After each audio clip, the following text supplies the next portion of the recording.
संघ के सभी वरिष्ठ एवं मेरे साथी अभिभाषकगण, न्यायालयीन परिवार, बंधुओं, लोक अदालत का हमारा जो कार्यक्रम और विजन मध्य प्रदेश अशोकनगर में एक अपने आप में अनूठा और अलग प्रकार का रहता है। हम लोक अदालत का आयोजन एक धार्मिक और न्यायिक भावना के साथ करते हैं।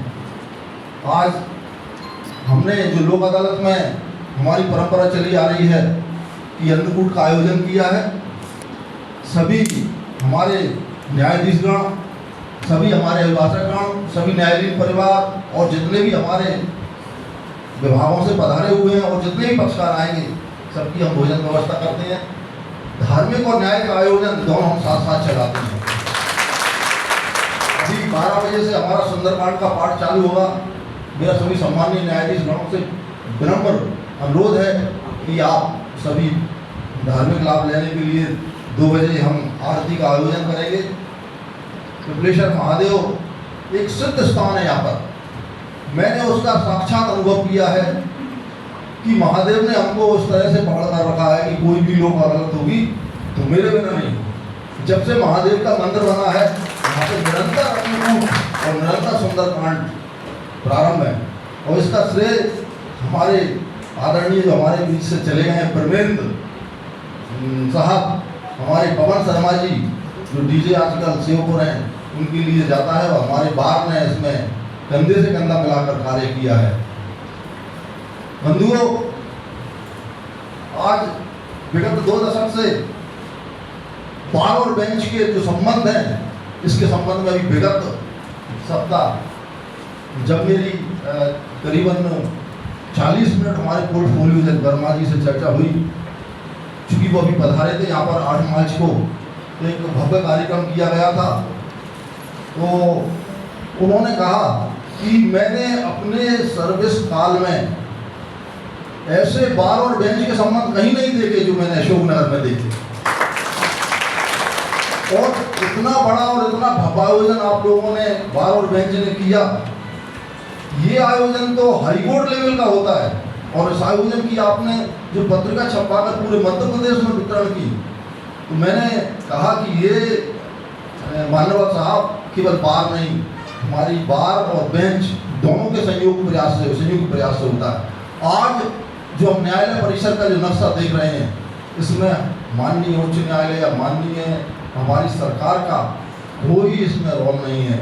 ये चाहे हमारी पक्षकार वाटिका हो, चाहे न्याय वाटिका हो, चाहे संविधान वाटिका हो, और चाहे हमारा ये न्यायालय का जो बगीचा हो, तो ये सारे के सारे हमने बार और बेंच ने मिलकर किए हैं। और मिलकर ही ये पूरा विकास कार्य हुआ है। हमने यहाँ पर लाखों रुपए का निर्माण कार्य कराया है। हमारे माननीय प्रधान जिला एवं सत्र न्यायाधीश महोदय पधारे थे। उस दिन मैंने उनसे कहा था कि आप बोलिए, आप हमारे परिवार के मुखिया हो, आपके किसी भी आदेश को हम न रोकेंगे न टालेंगे। हम आपके पीछे खड़े हुए हैं। आप जो कदम चलेंगे हम आपके साथ कदम आगे चलने के लिए तैयार हैं। जहाँ तक न्यायालयीन हमारी जो कार्य है, उसमें बार और बेंच का अभूतपूर्व सहयोग रहता है। जब भी हमारे किसी भी वकील बंधु से कहा जाता है कि ये फाइल हमारी चिन्हित है, इसको हमको डिस्पोज करना है, तो हमारे सीनियर अभिभाषक हैं चाहे हमारे जूनियर अभिभाषक हैं, तो कभी भी उन्होंने उसको टालने का प्रयास नहीं किया है कि नहीं हमको इसको टालना है। आपका जो डिस्पोजल होता है, उसमें बार हमेशा बढ़ चढ़कर सहयोग देती है। और आज हमारी जो नेशनल लोक अदालत है, अभी कुछ दिन पहले तकरीबन दिसंबर जनवरी में मंगौली में हमारे माननीय वाणी साहब और पोर्टफोलियो जज वर्मा जी पधारे थे। अभिभाषक संघ के जिले के सभी अभिभाषकों का, जो वरिष्ठ अभिभाषक हैं जिनकी 50 साल की प्रैक्टिस हो गई है, उनका सम्मान किया गया था। उसमें हमारे माननीय कोटिया जी, जो आज मैं समझता हूँ हमारे पूरे बार, हमारे पूरे हॉल में सबसे सीनियर वकील हैं, जो विराजमान हैं, उनका सम्मान होना था, लेकिन वो बम्बई में एडमिट थे। तो आज वो हमारे बीच में पधारे हैं। और मुझसे कहा गया था कि जब वो ये शील्ड वर्मा जी ने दी थी कि अध्यक्ष साहब ले जाएं, और जब कोई बार में कार्यक्रम हो तो कोटिया जी को बुलाकर उनको ये शील्ड प्रदान की जाए। माननीय मैं प्रधान जिला एवं सत्र न्यायाधीश महोदय से आग्रह करूँगा कि वर्मा जी द्वारा दिया गया उनका सम्मान है कोटिया जी का, वो इनको प्रदान करें। आदरणीय कोटिया जी आए, हमारे वाणी साहब और वर्मा जी द्वारा दिया गया आपका सम्मान चिन्ह आप प्राप्त करें। हमारा सभी से मेरा अनुरोध है कि ताली बजाकर उनका स्वागत करें।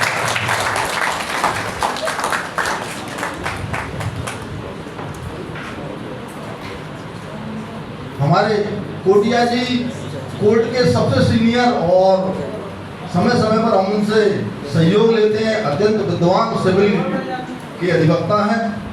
मैं आपका सम्मान करता हूं और मुझे आज बहुत भारी प्रशंसा हो रही है कि मैंने आपका यहाँ पर इस सभा में, चूँकि मेरी इच्छा थी तो मैं चाहता तो आपको बार में देता, नहीं मैंने बार और बेंच के, चूँकि माननीय उच्च न्यायालय का निर्देश है तो एक उच्च मंच पर ही आपका सम्मान कराया जाएगा। तो आज मैं ज़्यादा समय ना लेते हुए आप सबका आभार प्रकट करता हूं और मैं आशा करता हूं कि हम किंतु परंतु भूलकर जैसा हमारा बार और बेंच का सम्मान चल रहा हम चलाएंगे, आगे बढ़ाएंगे और इसको ऊंचाइयों पर ले जाएंगे। तो मैं धन्यवाद। धन्यवाद अध्यक्ष महोदय। अब मैं हमारे न्यायालय के मुखिया माननीय परम आदरणीय सम्मानीय प्रधान न्यायालय सत्र न्यायाधीश महोदय से विनम्र अनुरोध करता हूं कि